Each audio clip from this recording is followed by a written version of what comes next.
stops us in our tracks.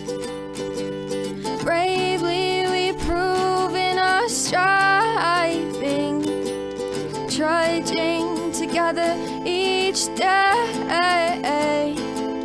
Where there's a will, there's a way.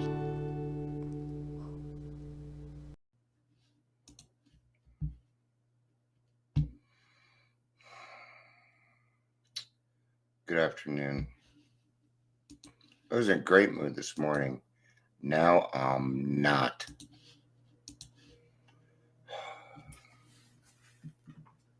People. It might be wise for me not to do this.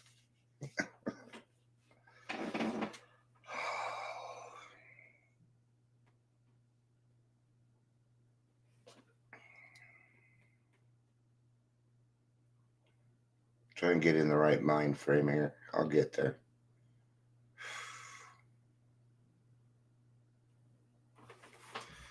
It's just that somebody did something that screwed with something really bad because of their self-importance. And yeah.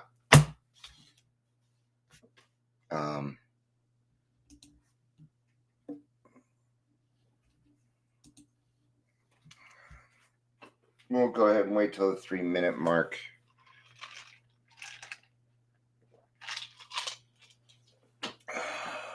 And actually, when I'm going to hit the 3-minute mark, if nobody's here, I'm going to cancel it. Oh, somebody's here. So, hey, Ingrid, good to see you.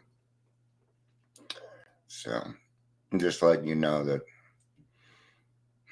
Dion was not put in a very good mood. I'm still going to do this. I'm going to cover what I thought it was because I'm tired of going to meetings and the topic being working with others, and people talk about service work because they're not working with others.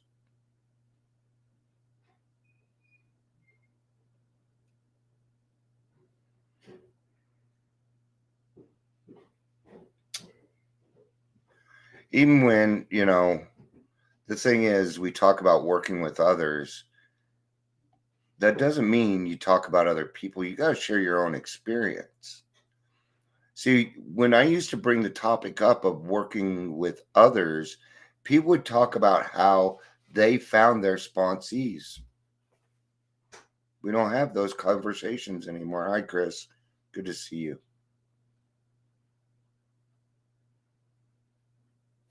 I need to send I'm going to send a quick message here.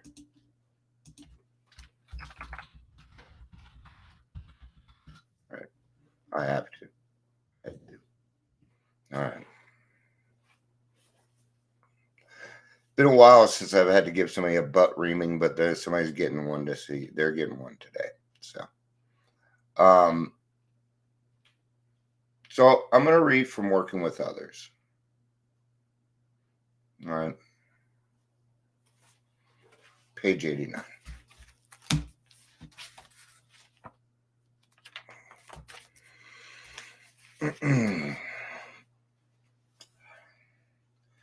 Practical experience shows that nothing will so much ensure immunity from drinking as intensive work with other alcoholics. It works when other activities fail. This is our 12th suggestion. Carry this message to other alcoholics. You can secure their confidence when others fail. Remember, they are very ill. All right. So, chapter 5, what does it say? Rarely have we seen a person fail who has thoroughly followed our path. Do you want to know why our numbers are going down? You want to know why there's not as many people in the program with a good amount of time? This right here. Okay, I hope you feel better. Love you. Thank you for being here.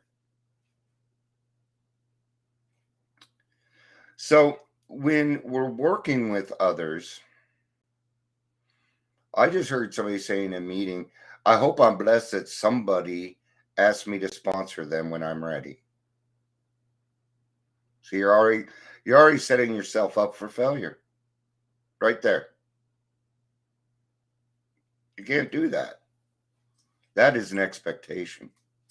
I'm going to tell you something. Nobody's going to come up to you and ask you to sponsor them. Because it's not how it works. That's not how it works. We have it backwards. We do. Anybody, uh, anybody here willing to be a sponsor or a temporary sponsor? No. Wrong question. Is there anyone here looking for a sponsor? Then it is your job as a member of Alcoholics Anonymous to approach that person. That's your job. It says it right there. Every person that I am sponsoring, I approached. Because I knew that I could help them. Oh, well, what you need to do is find a person that's a good match for you. Oh, okay. Can you help me read this big book? Come on. So frustrating to listen to these people just spin around. Okay. When you're share your own experience, strength, and hope. Quit telling other people's stories. Life will take on new meaning. To watch people recover, to see them help others, to watch loneliness vanish, to see a fellowship grow up about you, to have a host of friends. This is an experience you must not miss. We know you will not want to miss it. Frequent contact with newcomers and with each other is the bright spot of our lives. Perhaps you're not acquainted with any drinkers who want to recover. And this is where it is. Okay. I hardly ever hear this read in meetings anymore. Why? Because you ain't doing it. Perhaps you're not acquainted with many drinkers who want to recover. You can easily find some by asking a few doctors, ministers, priests, or hospitals. Have you let your doctor know that you're in recovery and that if they have any questions or need somebody that needs help, that they can call you? No, do it. Tell your therapist, tell your ministers, tell everybody you come into contact with that is nurse or a professional. Tell them what you do. I'm in recovery. Oh, that's great. I'm very proud of you. Yeah, if you ever know anybody, I'm more than happy to help where I can. That's all you got to do.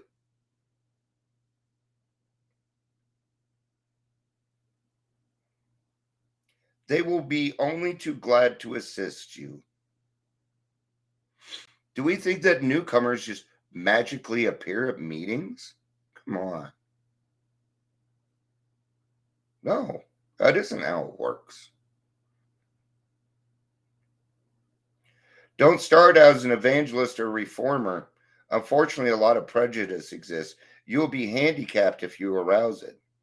Ministers and doctors are competent, and you can learn much from them if you wish.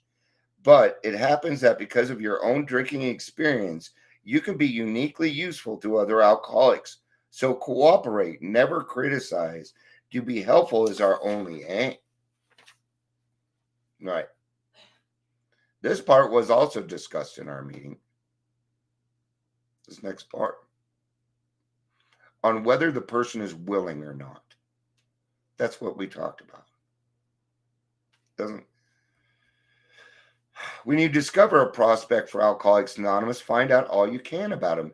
If he does not want to stop drinking, don't waste your time to persuade him.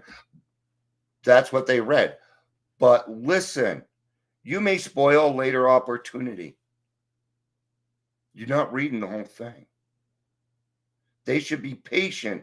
This advice is given for his family also. They should be patient, realizing they are dealing with a sick person. Plant the seed and move on. Okay? Or if you're like me, I'm going to try and ruin their drinking career, period. I don't care how willing they are. It's not a, to me, it's not a waste of my time. And I'm the one that gets to decide that. I get to decide that because my will is in line with God's will. Somebody asks me for help and they continue relapsing, I'm still going to sponsor them. A desire to stop drinking. If there's any indication that he wants to stop, see, we didn't get to that part. Why? Because we ain't doing it. Have a good talk with the person most interested in him, usually his wife. We never, ever, I don't hear this in meetings anymore. All right? You go talk to my sponsees. I know their wives. I know their girlfriends. If not, I know their mother.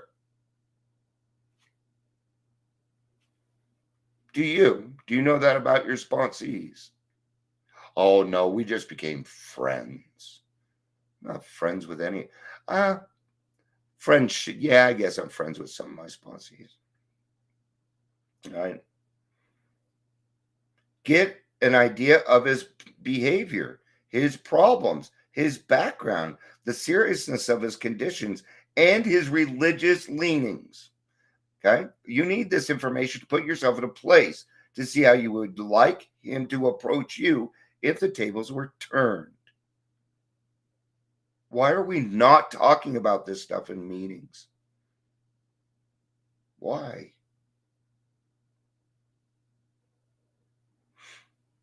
There's a lot of simple questions that you can ask in the very beginning. They're very simple questions. What happened? It's a great question. What happened that made you decide you didn't want to live that life anymore?